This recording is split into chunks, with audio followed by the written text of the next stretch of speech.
दोस्तों, नवरात्रि का महापर्व बहुत ही शुभ और मंगलकारी माना जाता है।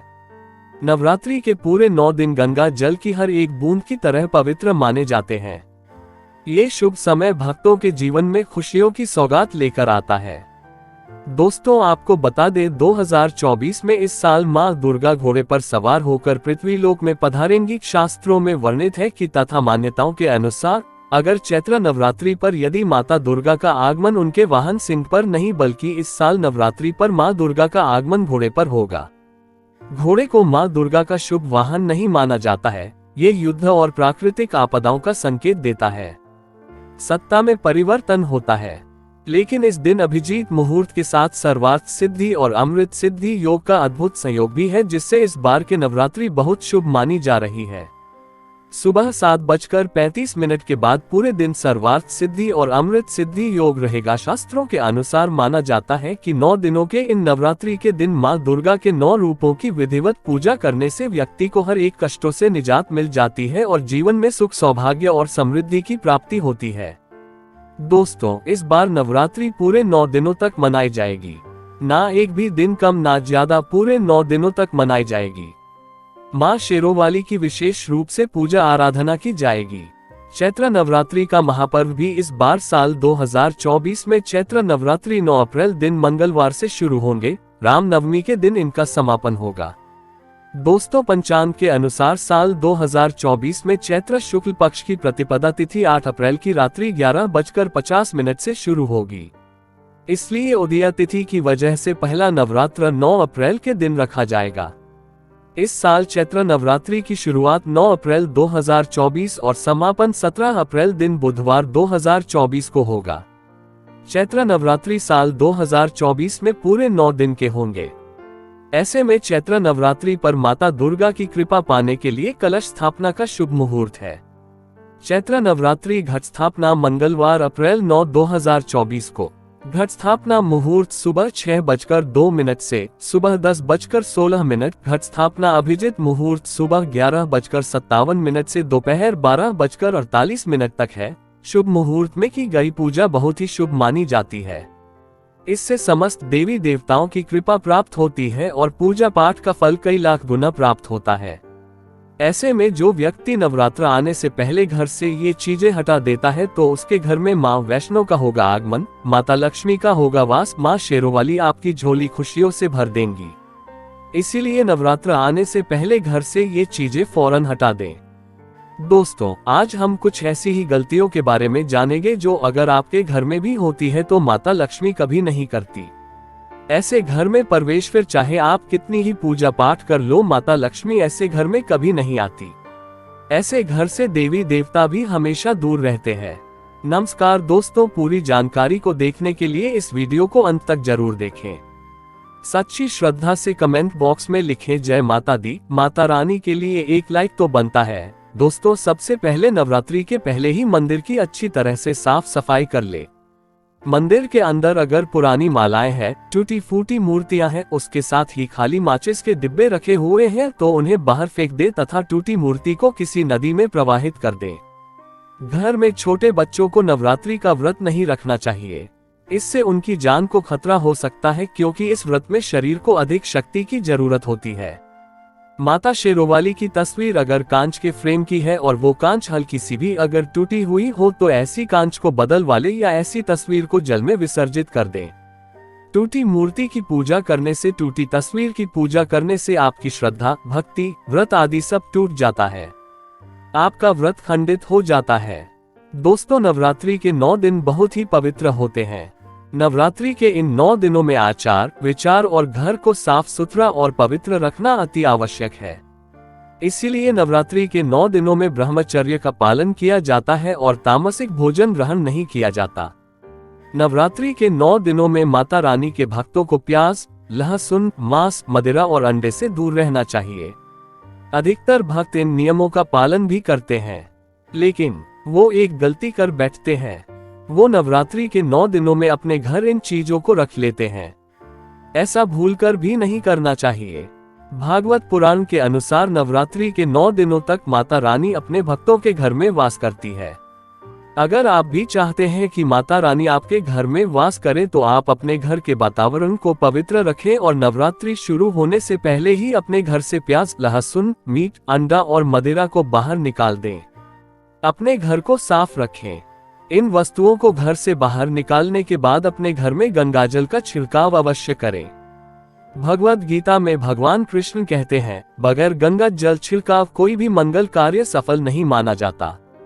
गंगा जल का छिड़काव स्वयं भगवद गीता में श्री कृष्ण ने बताया था। अगर आपके घर में गंगाजल न हो तो मार्केट से गौमूत्र ला सकते हैं और गौमूत्र लाकर आप गौमूत्र का अपने घर में छिड़काव करें। बस थोड़ा सा पानी में डाल लें। इससे आपके घर का वातावरण पवित्र हो जाएगा। घर में मौजूद नकारात्मक ऊर्जा भी नष्ट हो जाएगी और जिस घर में वातावरण पवित्र होता है और नकारात्मक ऊर्जा नहीं होती, वहां माता रानी का वास सदैव होता है। नवरात्रि के पहले आप अपने पूरे घर की अच्छी तरह से साफ सफाई कर ले। घर में जो भी फालतू सामान है, फटे पुराने कपड़े, उन्हें बाहर निकाल दें। घर में बेकार पड़ा सामान नकारात्मक ऊर्जा लाता है, इसीलिए गंदगी बिल्कुल भी ना करें। धूप दीप जलाकर वातावरण को स्वच्छ रखें। दोस्तों, माता के आगमन के लिए घर का दरवाजा जरूर सजाना चाहिए। इससे माता आकर्षित होती है और घर के द्वार में प्रवेश करती है। माँ के आगमन के लिए द्वार को फूलों से सजाना चाहिए। दोस्तों, कई लोग ऐसे हैं जो माता रानी की चौकी कागज बिछाकर बनाते हैं, जो कि बिल्कुल गलत माना गया है। माता की चौकी के लिए आप नीचे लाल कपड़ा ही बिछाए। काला कपड़ा और सफेद कपड़ा भूलकर भी नहीं बिछाना चाहिए। ध्यान रखें, कपड़ा फटा भी नहीं होना चाहिए। दोस्तों, अगर आपके घर में देवी देवताओं की खंडित मूर्तियां या फटा हुआ चित्र अगर हो तो उसे किसी पवित्र नदी में विसर्जित कर दी, क्योंकि ऐसी मूर्तियां और चित्र दुर्भाग्य लाती है। देवी देवताओं की खंडित मूर्ति की पूजन ना करें और ना ही उन्हें घर में रखें, क्योंकि उन्हें घर में रखना बुरा माना जाता है। दोस्तों, वहीं अधिकतर लोग अपनी छत पर या अपने घर के मुख्य दरवाजे के आसपास कबाड़ इकट्ठा कर देते हैं। ऐसा करना अशुभ माना जाता है। अगर आपने भी अपने घर में घर के मुख्य दरवाजे पर या छत पर या फिर खासकर घर के उत्तर दिशा में कबाड़ इकट्ठा कर दिया है, तो नवरात्रि शुरू होने से पहले उस कबाड़ को घर से बाहर निकाल दें। दोस्तों, यदि आपके घर कोई भी बंद घड़ी है तो नवरात्रि शुरू होने से पहले उसे अपने घर से हटा दें और नई घड़ी ले आए या उसकी मरम्मत करवा लें। गली को प्रगति का प्रतीक माना जाता है। बंद घड़ी समय से पीछे चलने वाली हमारी प्रगति में बाधा डालती है।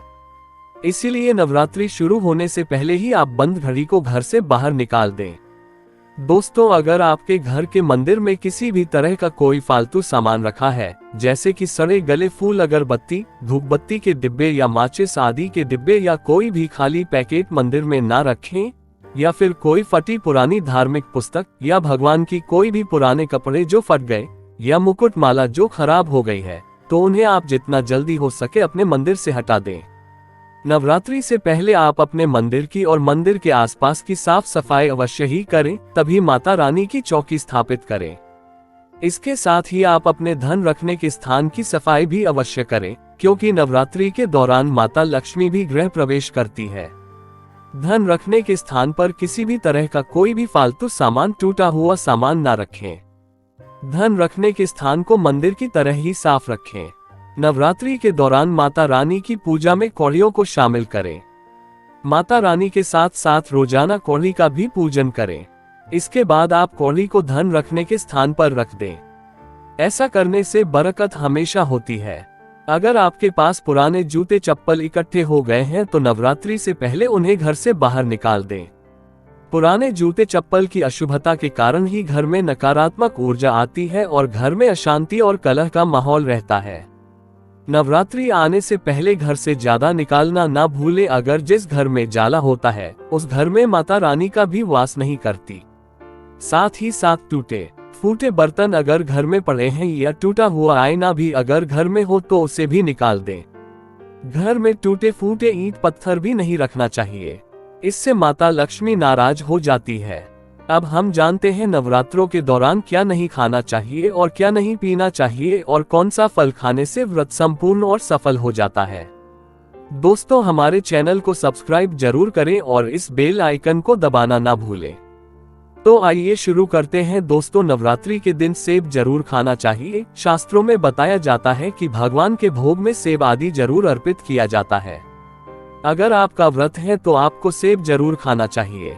केला, पपीता, तरबूज और मीठे अंगूर जरूर खाना चाहिए। इन फलों से व्रतधारी को शक्ति मिलती है और व्रत संपूर्ण हो जाता है। शास्त्रों में बताया जाता है कि नवरात्रों के दिनों में सीताफल जरूर खाना चाहिए। सीताफल खाने से 10 ऐसी बीमारियां हैं जो खत्म हो जाती है। माना जाता है कि नवरात्रों के दिनों में सीताफल का घर में प्रवेश होना बड़ा ही शुभ माना गया है। सीताफल खाने से नवरात्रि का व्रत सफल हो जाता है क्योंकि इसमें माता सीता का आशीर्वाद मिला हुआ होता है। नवरात्रि के दौरान इसे जो भी खाता है उसे दुखों का सामना नहीं करना पड़ता। सीताफल आपको जरूर खाना चाहिए। दोस्तों, नवरात्रों में व्रतधारी को डब्बाबंद लस्सी, डिब्बाबंद जूस नहीं पीना चाहिए। उसमें कई केमिकल मिले होते हैं जिसके कारण आपका व्रत टूट सकता है।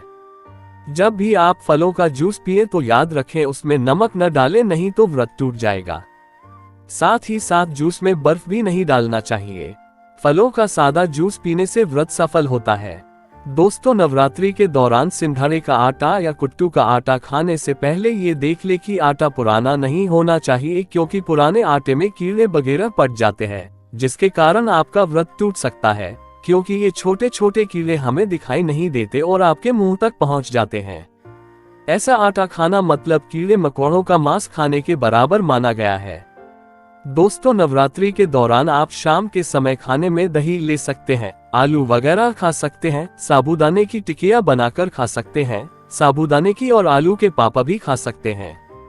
कई सब्जियां तो ऐसी हैं जो नवरात्रि के दौरान भोजन में शामिल कर सकते हैं। इससे आपको एनर्जी मिलेगी। नवरात्रि के दौरान आप दूध पी सकते हैं जो आपको ताकत देगा। चाय वगैरह भी पी सकते हैं, लेकिन याद रहे उसमें नमक न डालें।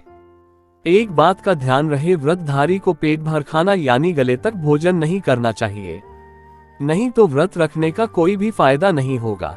थोड़ा थोड़ा खा सकते हैं। दोस्तों, नवरात्रि के 9 दिन आदि शक्ति माँ दुर्गा को समर्पित होते हैं। नवरात्रि के 9 दिन माता रानी के 9 अलग अलग स्वरूपों का पूजन किया जाता है। नवरात्रि के 9 दिनों में माता रानी को अलग अलग स्वरूप के हिसाब से अलग अलग भोग अर्पित किए जाते हैं। लेकिन क्या आप जानते हैं कुछ ऐसी वस्तु है जिन्हें नवरात्रि के दौरान भूलकर भी माता रानी को अर्पित नहीं करना चाहिए। अगर इन वस्तुओं को आप गलती से भी माता रानी को अर्पित कर देते हैं तो आपको व्रत और पूजन का पूर्ण लाभ नहीं होगा। इसीलिए माता रानी की कृपा प्राप्त करने के लिए आपको ये जानना अति आवश्यक है कि वो कौन सी ऐसी वस्तु है जो माता रानी के पूजन में भूलकर भी इस्तेमाल नहीं करना चाहिए। तो आइए माँ का जयकारा लगाते हुए वीडियो को शुरू करते हैं। दोस्तों, नंबर 1, नवरात्रि के दौरान शादीशुदा महिलाओं को सफेद कपड़े पहनकर पूजा पाठ नहीं करना चाहिए। साथ ही साथ काले कपड़े भी नहीं पहनना चाहिए। इससे पूजा, व्रत आदि खंडित हो जाती है। माता की चौकी जब आप लगाए तो उसके नीचे कागज नहीं लगाना चाहिए। माता की चौकी हमेशा लाल कपड़ा बिछाकर ही बनाना चाहिए। हमेशा याद रहे, नवरात्रों के इन 9 दिनों तक व्रतधारी को अपना आसन माँ की चौकी के आगे ही लगाना चाहिए और वहीं पर आपको सोना चाहिए।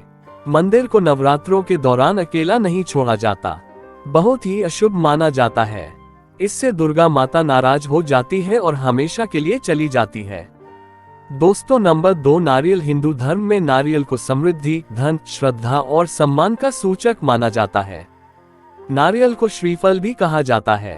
नारियल को सुख समृद्धि में वृद्धि करने वाला माना जाता है। नारियल तो हर मांगलिक कार्य में विशेष महत्व होता है। जैसे कि आप सभी जानते हैं कि माता रानी के कई मंदिरों में नारियल से बलि भी दी जाती है और माता रानी के पूजन में नारियल का इस्तेमाल हम सभी करते हैं। खासकर कलश की स्थापना नारियल रखकर ही की जाती है। माता रानी के पूजन में हम नारियल इस्तेमाल करते समय कुछ गलतियां कर बैठती है। दोस्तों, नारियल कई प्रकार के होते हैं। एक हरा, दूसरा सूखा जिसके अंदर पानी होता है। जिन्स नारियल के अंदर पानी होता है। माता रानी के पूजन में सदैव पानी, बाला और जटा वाला नारियल ही इस्तेमाल करें। नारियल का पूर्ण होना चाहिए। नारियल चटका हुआ, क्या टूटा हुआ नहीं होना चाहिए, क्योंकि साबुत नारियल ही पूर्ण और पवित्रता का प्रतीक होता है। साबुत नारियल ही सुख समृद्धि का प्रतीक होता है। साबुत नारियल को ही श्रीफल यानी कि मां लक्ष्मी का फल कहा जाता है। नवरात्रि में माता रानी के कलश की स्थापना करते समय जटा वाला यानी पानी वाला नारियल ही कलश पर स्थापित करना चाहिए। साथ ही यह ध्यान रखना चाहिए कि नारियल को सदैव कलश के ऊपर लेटाकर रखना चाहिए। घट स्थापना करते समय कभी भी नारियल को खड़ा करके नहीं रखा जाता। नारियल को सदैव लेटाकर कलश के ऊपर रखा जाता है। साथ ही नारियल को स्थापित करने से पहले आप नारियल को लाल कपड़े में लपेटकर उस पर और फिर लाल चुनरी उड़ाकर आप नारियल को कलश के ऊपर स्थापित करें। शास्त्रों के अनुसार कलश के ऊपर जब सही तरीके से नारियल रखा जाता है और सही प्रकार का नारियल रखा जाता है, तभी ही व्रत और पूजन का पूर्ण फल प्राप्त होता है। ये भी ध्यान रहे कि महिलाएं माता रानी को नारियल अर्पित तो कर सकती है, लेकिन कभी भी माता रानी के सामने नारियल को भूलकर भी न तोड़ें, क्योंकि नारियल बीज रूप होता है और स्त्रियां बीज रूप से ही शिशु को जन्म देती है। इसीलिए कभी भी महिलाओं को नारियल नहीं तोड़ना चाहिए। दोस्तों, नंबर 3, लौंग। लौंग हम सभी माता रानी के पूजन में इस्तेमाल करते हैं, लेकिन लौंग का इस्तेमाल करते समय एक बहुत बड़ी गलती कर बैठते हैं। हमेशा ध्यान रखना चाहिए कि माता रानी को सदैव फूल वाली लौंग ही अर्पित करना चाहिए।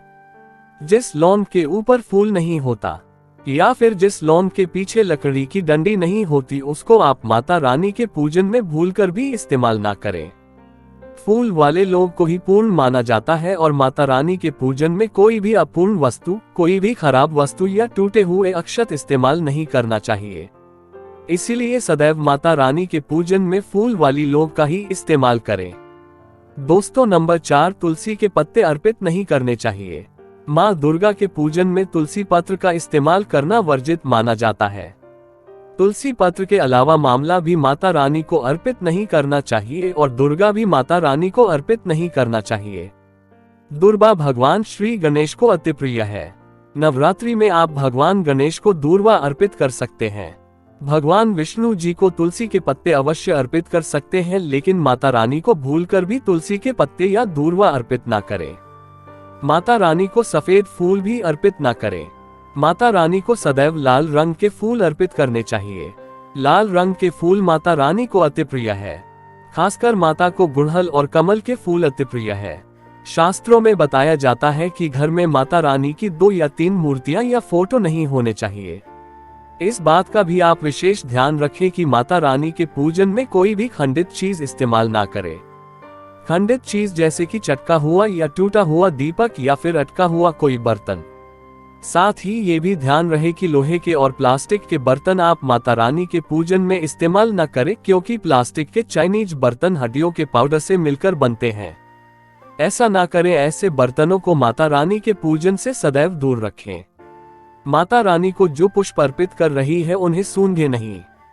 सुनते हुए फूल या गिरे हुए फूल या फिर मुरझाए हुए फूल माता को अर्पित ना। दोस्त, नवरात्रि के अष्टमी और नवमी तिथि पर कन्या पूजन का विधान है। ऐसे में आप अष्टमी और नवमी को इन दोनों तिथियों में कन्या पूजन अवश्य ही करें। शास्त्रों में 9 दिनों के नवरात्रि को बहुत ही शुभ और मंगलकारी माना जाता है और वही 8 दिनों की नवरात्रि को अच्छा नहीं माना जाता। ऐसे में 10 दिनों की नवरात्रि बहुत ही शुभ मानी गई है। शास्त्रों के अनुसार नवरात्रि के दिनों में माता रानी का पूजन करने से, कन्या पूजन करने से माँ अभय वरदान प्रदान करती है। श्रीधर की तरह सच्चे हृदय कोमल वाले व्यक्ति के सभी कष्टों का निवारण माँ शीघ्र ही करती है। माँ की उपासना से विनम्रता का विकास होता है। सभी कष्ट, दरिद्रता, दुख, कष्ट नष्ट हो जाते हैं। नवरात्रि में माता रानी का व्रत और पूजन किया जाता है, लेकिन नवरात्रि के दौरान सबसे ज्यादा महत्व होता है कन्या पूजन का। दोस्तों, माना जाता है व्रत और उपासना से माता रानी इतना प्रसन्न नहीं होती है जितना कि कन्या पूजन से होती है। नवरात्रि में छोटी छोटी कन्याओं को माता रानी का स्वरूप माना जाता है। कन्याओं को भोग लगाया जाता है, उन्हें प्रसन्न किया जाता है और बदले में आशीर्वाद मांगा जाता है। कन्याओं को प्रसन्न करने के लिए गिफ्ट आदि उपहार वगैरह दिए जाते हैं। माना जाता है अगर कन्या को कोई भेंट दी जाए और वो उसे खुशी खुशी स्वीकार कर ले तो इसका मतलब है माता रानी अर्थात माता वैष्णो ने वो भेंट स्वीकार कर ली। जिन पर कन्याएं प्रसन्न होती है तो समझो उन्हें माता रानी का आशीर्वाद मिल गया और माता रानी की कृपा से उन्हें मुहमांगा वरदान प्राप्त होता है। नवरात्रि में 2 साल से लेकर 10 साल तक की कन्या का पूजन होना चाहिए। अष्टमी अथवा नवमी को कन्याओं के पैर धोकर भोजन कराना, उपहार आदि देना श्रेष्ठ माना जाता है। दोस्तों, कैसे करें कन्याओं का स्वागत? कन्या जब आपके घर आए तब सभी के पैरों को दूध और पानी से उनके पैरों को धुलाना चाहिए। फिर उसके बाद कन्याओं को किसी साफ जगह पर जमीन पर कपड़ा बिछाकर बैठाना चाहिए। उनके माथे पर अक्षत, फूल और कुमकुम लगाना चाहिए। फिर उसके बाद भोजन ग्रहण करवाना चाहिए। लेकिन हमेशा याद रहे, कन्याओं की थाली में 3 पूरियां कभी ना रखें। इसे शुभ नहीं माना जाता। 3 पूरियां तथा 3 रोटियां मरने वाले व्यक्ति के लिए निकाली जाती है और जेल में कैदियों के लिए दी जाती है। ऐसे में कन्याओं को उनकी थाली में 3 पूरी कभी ना दे, लेकिन 1-2 करके पूरियां दे सकती है। इससे 3 संख्या बढ़ जाती है। दोस्तों, कन्याओं को खाना खिलाने के बाद अंत में कन्याओं के सर पर लाल चुन्नी उड़ाना चाहिए और भोजन में आपको खीर, पूरी, हलवा, चना तथा आलू की सब्जी, छोले वगैरह की सब्जी खिलाना चाहिए। पनीर आदि भी खिलाया जा सकता है, लेकिन भूल से भी लहसुन और प्याज का इस्तेमाल कभी ना करें, अन्यथा अनर्थ हो जाएगा। अक्सर कई लोग कन्याओं को कुरकुरे का पैकेट, चिप्स वगैरह का पैकेट खिलाते हैं, जो कि घोर अनर्थ माना जाता है, क्योंकि इसमें लहसुन प्याज का इस्तेमाल होता है, जिसके कारण आपका व्रत खंडित हो सकता है। माँ दुर्गा क्रोधित हो सकती है। जहां आपने 9 दिनों तक लहसुन प्याज का परहेज किया, लेकिन आपकी एक गलती पूरे व्रत को खंडित कर सकती है। कन्या को डब्बाबंद कोई भी ऐसी चीजें ना खिलाएं जिसमें लहसुन प्याज होता है। कई चीजें तो ऐसी होती हैं मार्केट में जिसके अंदर लहसुन प्याज का इस्तेमाल होता है। ऐसा आप कभी मत करना। दोस्तों, कई लोग कन्या पूजन में खाना घर पर नहीं बनाते और मार्केट से रेडीमेड लाकर ही खिलाते हैं तथा दही जलेबी खिलाते हैं, जो कि शुभ नहीं माना जाता। भले ही आप दही जलेबी खिला सकते हैं, परंतु माता को घर का बना हुआ शुद्ध भोजन ही अति प्रिय है। खासकर नवरात्रों के दौरान घर में पक्का खाना अवश्य बनाना चाहिए। माता रानी बहुत प्रसन्न होती है। घर का बना पक्का खाना ही कन्याओं को खिलाना चाहिए। हमेशा याद रखें, कन्याओं को प्लास्टिक के बने दोने में खाना नहीं खिलाना चाहिए।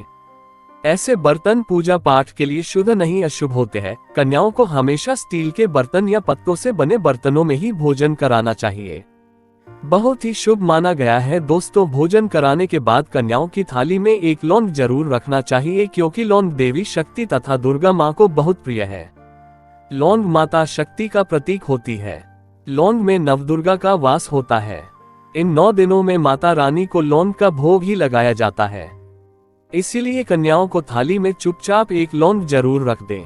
आपका भाग्य चमक जाएगा। माता लक्ष्मी आपके जीवन में धन की कोई भी कमी नहीं होने देगी। आपको बता दें, कन्या को उपहार में क्या दें। कन्याओं को खुश करने के लिए उनकी थाली में दक्षिणा डालें, ताकि आपके घर में संपन्नता बनी रहे तथा धन की कोई भी कमी ना हो। कन्याओं को कोई सुंदर गिफ्ट दे सकते हैं। शास्त्रों में बताया जाता है कि कन्या जितना खुश होती है, माता रानी उतना ही जल्द फल की प्राप्ति प्रदान करती है। ऐसे में आप कन्याओं को चॉकलेट बॉक्स दे सकते हैं तथा खूबसूरत कपड़े दे सकते हैं। याद रहे, काले कपड़े ना दे और स्टील के बर्तन भी गिफ्ट के तौर पर दे सकते हैं। याद रहेगी, कन्याओं को लोहे का कोई भी सामान नहीं देना चाहिए।